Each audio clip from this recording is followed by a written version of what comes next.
We're joined at midday with Dr. Tom Schmar, our expert and resident veterinarian with Home Pet Care. Thanks for being here as always. Thank you for having me. Appreciate it. Well, let's talk. It is spring and my allergies have already sprung, which means that my dogs have too. So what do we need to know and think about when it comes to our pets and allergies?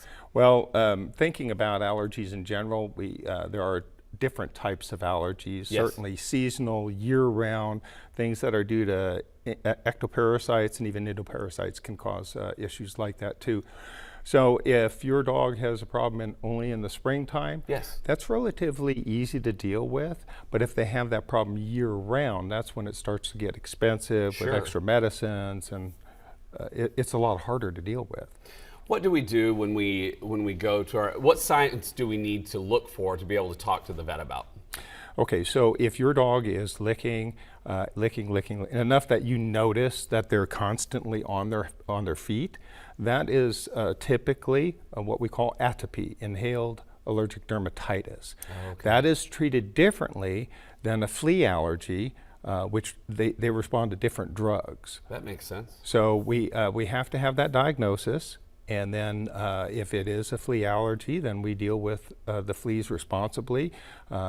I would prefer if you went to your veterinarian to figure out what you're going to use, because there are a plethora of things on the market now, and frankly, some of them can kill your pet. Right. You want to know what's safe, and you also know, you're talking about cost and then, effectiveness as well. Absolutely. I mean, I like homeopathy, but that's not for fleas.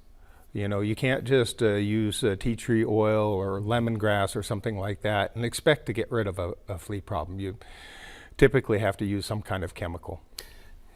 One last question for you. When we're talking about pets, obviously we think about cats and dogs, but if we're talking about other animals like horses, birds, my daughter has a turtle, do those animals and pets, do they also have allergies?